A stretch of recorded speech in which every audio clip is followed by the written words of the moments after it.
Which stat are you prouder of, the long winning streak against unranked opponents or the mark against top 10 opponents?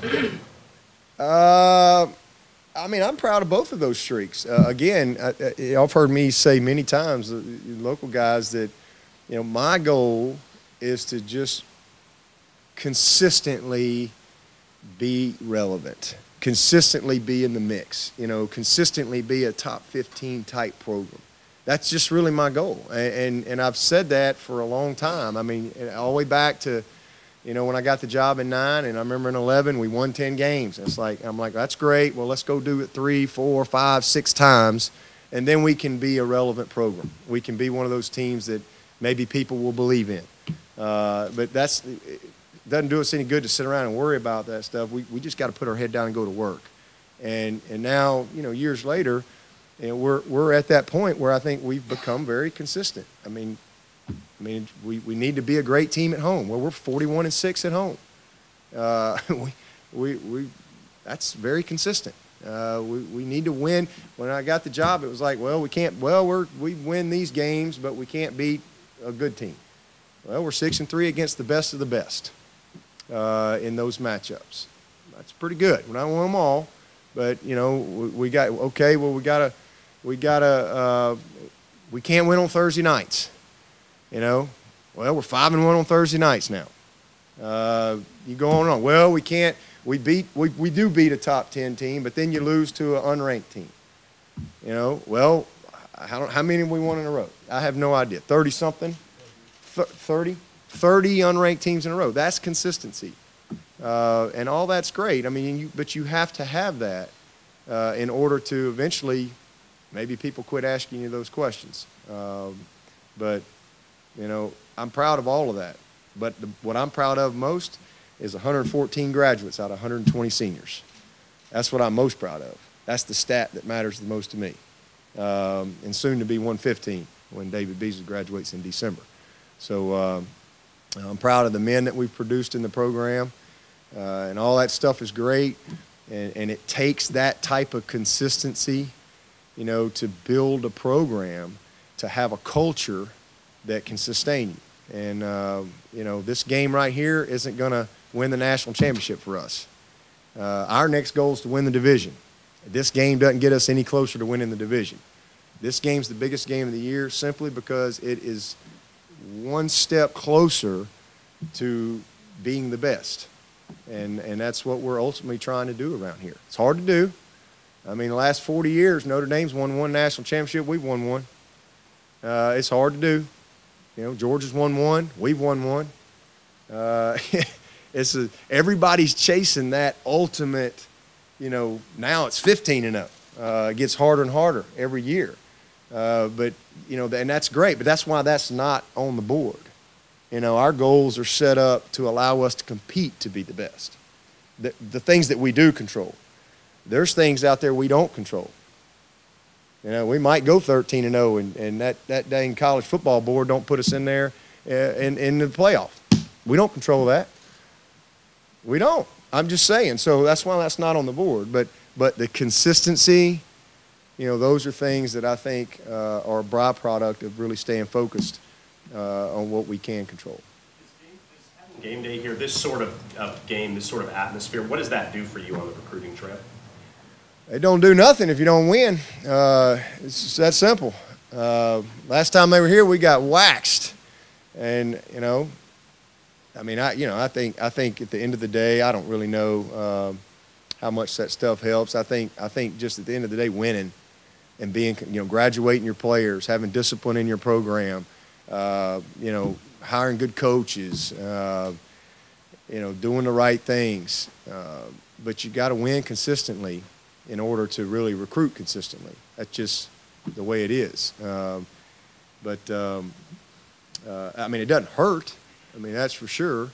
But at the end of the day, these guys, they're not going to sit around and make a decision just because game day came. I mean, game day's fun for the fans, and it's fun to have that national stage. And really, like I said, it's fun for our brand, you know, for people to recognize the Paul. And you know, we got people all over the country now that know Clemson because of the exposure that we've had over the last several years. I mean, that infomercial, we had a 6 6-minute infomercial narrated by Brent Musburger and Kirk Herbstreit on the buses and the Rock and the Hill and Young Buses. They should still be paying us for that advertisement that they got from that night. 6 minutes. I mean, y'all are in TV. I mean, what's a 30-second commercial in the Super Bowl cost? I mean, 6 minutes. 6 minutes of unedited, you know, and I guarantee you, and President Clement's sitting here, but I bet you our enrollment has gone up. We've probably had more applicants. And so all of those things are kind of, I think, come with the exposure for your brand. You know, recruits do want to be, you know, at a place that they can compete at the highest level. You know, you look at the draft picks that we've got out there, the type of graduates, all of that stuff matters. But, you know, having game day here, I don't think that's going to sway one way or the other. I think guys are going to come here because of the consistency in what we've done as a program. You know, listen, Notre Dame, first of all, this is a great football team. This is a team that I think is complete on both sides of the ball. We've talked a lot about them already in the last week or so in different formats and visiting with you guys. So really not a whole lot to add. I mean, they're disciplined, they're physical, they're fast, they're well coached. Again, offensively, they're really complete. I mean, they got an excellent offensive line. They got great skill. They just keep coming up with quarterbacks. It's unbelievable, these guys they got playing quarterback. And, the Kaiser kid has stepped in and done a tremendous job. They hadn't missed a beat. The running back, number 20, he's averaging 8.1 yards a carry. The tight ends are very physical and talented. This is as good an offensive line as we've seen in a long time. So there's just a complete group, and then they do a great job with how they call the plays. I mean, they're do a lot of similar things as we do. They're going to pick their spots with their tempo. There are a lot of speed sweeps, a lot of stretch zone, a lot of counters, a lot of power, a lot of quarterback run, design quarterback run plays, a lot of zone read, a lot of boots, big on the screen game, a lot of max protection, 1 and 2 receiver routes. Take a ton of shots down the field whenever they get man-to-man coverage. They're going to, you got to make competitive plays. So it's a really good group offensively, and then defensively, same thing. They're a lot like us. They're aggressive. They force the issue with the way they play, physical up front, really big and thick guys inside that gobble up people. Backers can run. Number 9's an All-American. He's a great player.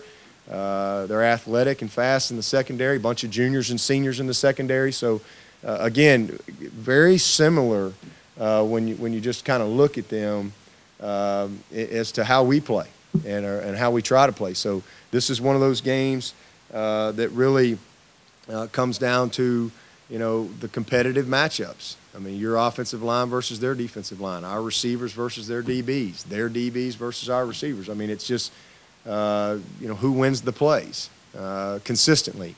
And then, obviously the things that usually make a difference in ball games like this, because games like this, it's usually just a few plays. When I think you have, pretty evenly matched teams, and that's the turnover margin and playing special teams, stupid penalties, just discipline type things. So going to be a fun game. I'm excited to have opportunity to play Notre Dame. Never had a chance to coach against Notre Dame, play against Notre Dame. Incredible respect for their program and who they are. Obviously, everybody knows, who Notre Dame is and the success that they've had. I've never met Brian Kelly, but I have followed him and kept up with him from when he was at Central Michigan and Cincinnati. He's always been one of the best in the business. Has done a great job. That's why he's at Notre Dame, and that's why they're having the success that they're having. So, I do think it's a little unfair that they brought the Pope into town just in time for the Clemson game. I think that's kind of a low blow. But we do have Tim Beret, and Tim Beret is 2-0 lifetime in these games. He's been on the winning bus both ways when he was at Notre Dame in 1977, I guess, here, and then up there in 78, 79. So he was at Clemson at that time. So hopefully, Tim, we're hoping you can trump the Pope, okay? So good luck. And it's also great to have game day here in town. I think that's just great for our program. Obviously, you know, as a competitor, you want to have opportunities to be a part of games like this for sure. I think it's great for our town, you know, for the city of Clemson, for our university. You know, it's so many things. I mean, it's a small town, and to have 100,000+ people come in here and is awesome opportunity. You know, so you know we embrace that, we enjoy that. Obviously, there's some games that bring a little different sideshow with it and pizzazz and vibe, if you will, a little bit more media coverage and so forth. But really, to be honest with you, and people ask me this all the time, the game, and I know some of you media guys, y'all may not like the answer, but it just really is the case. I mean, this is the biggest game of the year, and it's not because of game day here, and it's not because it's Notre Dame. It's because it's the next game. And it's not any bigger than App State. Had we lost App State, we'd all know how big that game was. It's really not any bigger. I mean, this is the best opponent by far that we've played, but the game itself is you know, all in, one game season. That's just the mentality that we have in our program. And when the game's over, we move on to the next one. You know, we don't sit around and cry for 3 days if we lose. We move on to the next one. If we win, we don't sit around and stick our chest out for 3 days. We move on to the next one. That's a mentality that we've put in place. We don't prepare any different. Our Monday practice is the same. Our Tuesday practice is the same. And that's allowed us to build a lot of consistency in our program. So, but having said that, there are things that you have to deal with, you know, that aren't always the case from a week-to-week basis. And so you got to address those things. But I'm fortunate that we have good leadership on our team. We got a bunch of guys that this isn't their first rodeo. They played in a bunch of big games.